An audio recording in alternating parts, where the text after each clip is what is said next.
or 7 or 9 doesn't mean that you should wait necessarily, because here's the thing, guys. You got to think about this. And I know there are a lot of great hitters, and you don't want to pass on those great hitters, but also they don't make many Jacob deGroms and Garrett Coles. So it's an analysis, it's a philosophy. What is yours? Yeah, I like to pick the fantasy players that I like. I want players on my team that I'm pulling for. It makes it fun. I may not win every year. I have won, but I may not win every year, but I'm going to enjoy it. I'm a Yankee fan. I like pitching, but I also love hitting. And then you got Ronald Acuna. You've got Mike Trout. You're probably going to take one of those guys first and second. Yelich, Bellinger, are they your top 4 picks? And if they are, don't you see at 5 and 6, DeGrom and Cole maybe getting away from you? So don't just think because you're sitting at 7 or 8, oh, I'll get DeGrom. I could see that being the first snatch away right in front of your eyes as you're waiting to pull the trigger. The guy right in front of you picks one of those guys. Michael Conforto. I've got a lot of Met conversation this morning. To be a Yankee fan, I'm talking a lot about the Metropolitans.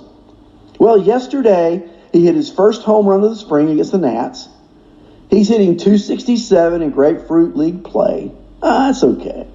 He had his best season last year when he hit .257, 33 out of the park, 92 RBIs, and 7 steals. Now, he's going to be the right fielder. He's going to be in the middle of that Met, and I think it's a potent lineup.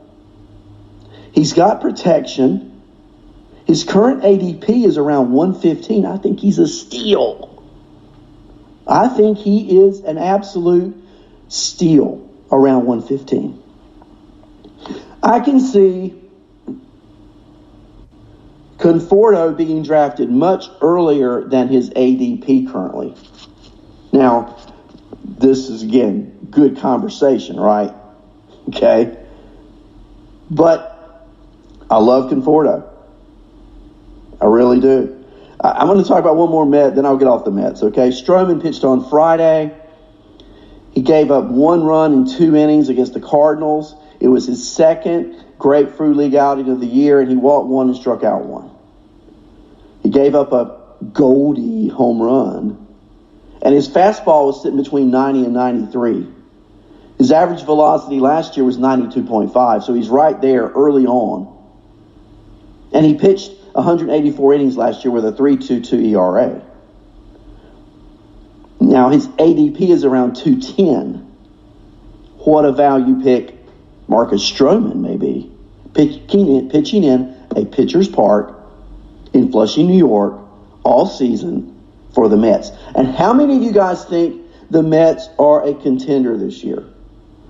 Barring some injury, and I was listening over the weekend again to Lenny's drafts, and somebody's drafting Yoenis Cespedes, the enigma known as. And so I'm not sure what role Yoenis Cespedes will play, if any, for the Mets.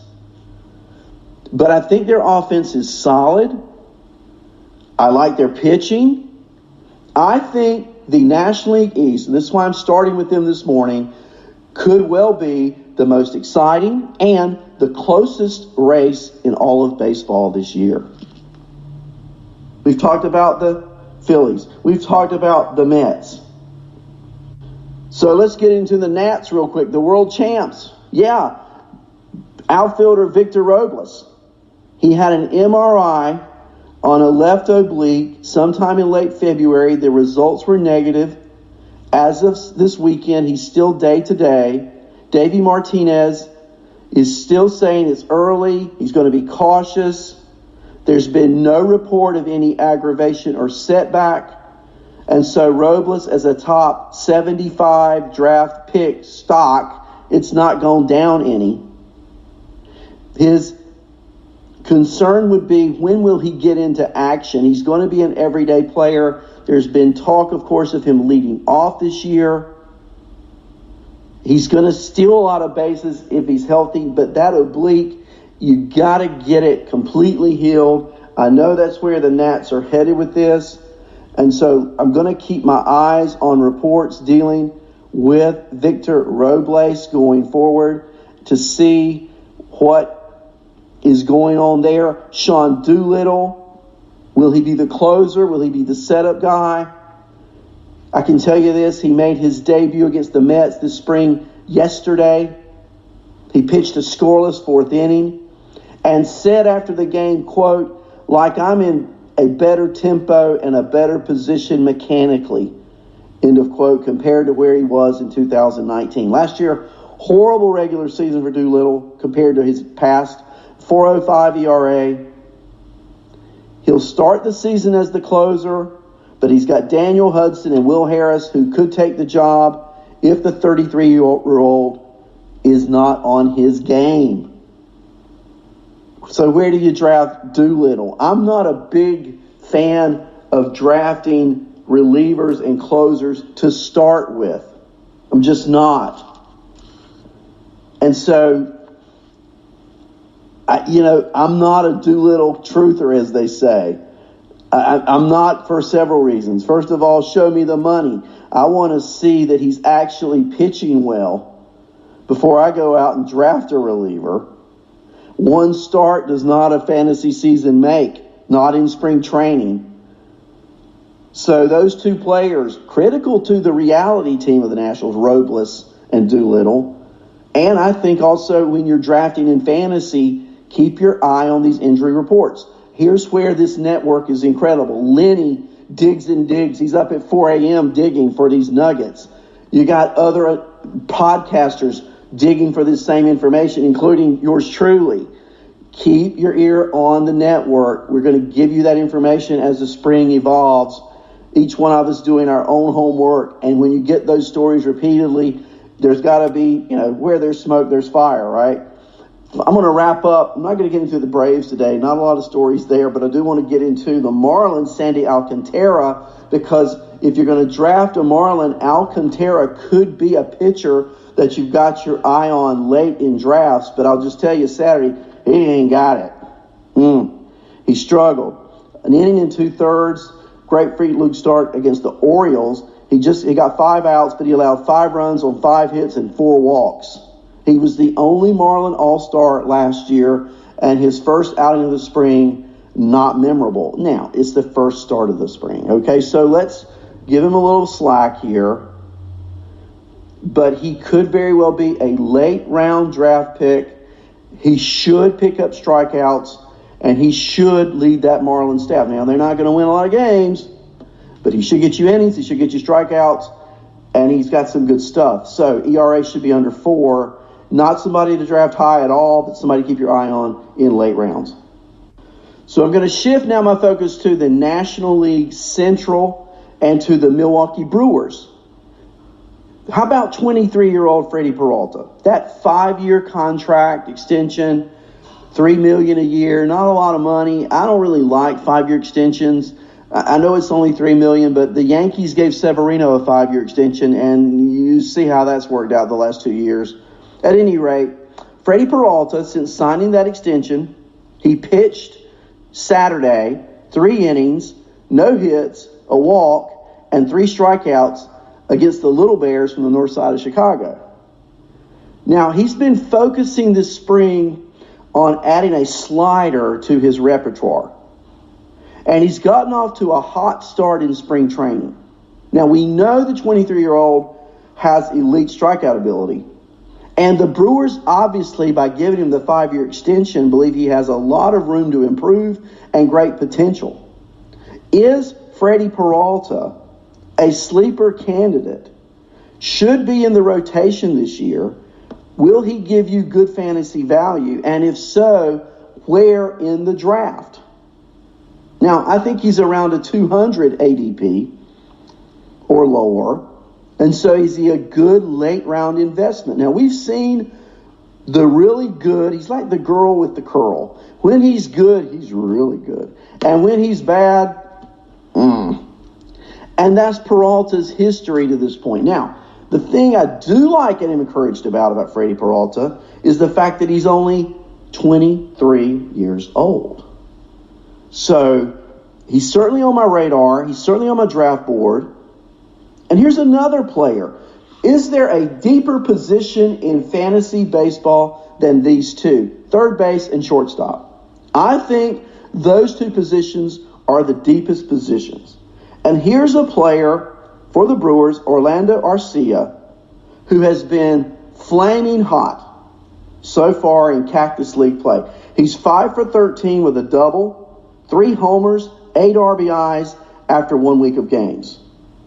He said he's been working with the coaches over the offseason, and he's also now in somewhat of a competition with Luis Urias, who came over from San Diego.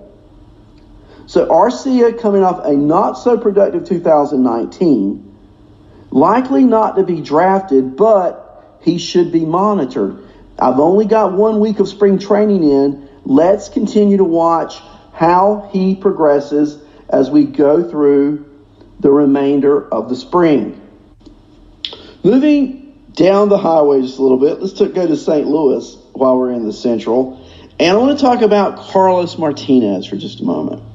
Now, he started against the Nationals on Saturday. And Carlos Martinez has made no bones about it. He wants back in the rotation. Last year used as the closer. Mixed results there. On Saturday, he pitched against the Nationals. And he pitched 3 good innings. He allowed 3 walks. And he's going to walk some batters. But he struck out 4 and did not allow a hit. So working his way back into a starting spot and potentially carrying relief pitcher, starting pitcher status, and that could be valuable if you're in a league where you have categories for both of those or slots for both of those, where you could slot him in as a reliever or a starter. Good look on Saturday, the last day of February in 2020. Let's see how Martinez continues to progress throughout the spring. But certainly St. Louis looking at him as a starter because they're looking at Giovanni Gallegos as a closer. He got the save in Saturday's game. Now, he's not been great in all games this spring, but he was good in this one on Saturday, allowing just 1 hit in his 1 inning of work, and he got a strikeout. Right now, he is the apparent front runner for the closer role for the Cardinals. And if he is, he's going to have a lot of fantasy value. The Cardinals are going to compete this year for that Central Division crown. And in doing so, their closer is going to get, as I love it, opportunity, opportunity, opportunity. And that's what fantasy is all about. Because if you don't get the opportunity, how can you ever put up the numbers? I got to move it along. I've spent like almost 30 minutes, and I'm not even through the National League. So let's move it along a little bit. Let's head out west. Let's talk about the Colorado Rockies. Yeah, the Colorado Rockies. And let's talk about first a pitcher. Colorado starting pitcher Antonio Senzatela, who pitched Friday night. 3 innings and struck out 4 batters. The thing about Senzatela is he has developed a new pitch. It's called a curveball, one he did not feature until this season. He's been working on it, but now it looks like he's going to rely on it. Remember, in 2017, Senzatela burst on the scene, had great numbers. But now last year, his strikeout rate fell to just like 5.5 per 9. He was sent down to AAA. So for Senzatela to have a big spring, he's only 25 years old, guys. And 3 innings on Friday night with 4 strikeouts, to me, tells me the Rockies are giving him a good look at a starting rotation. And I know we don't like Rocky starting pitchers, but Senzatela has potential, particularly if he's developed that off-speed pitch, which all reports say he has. Rockies catcher prospect Dom Nunez Friday night. Boy, hit a home run. Now, he's not had a lot of major league experience. He's only hit like 180 during a cup of coffee.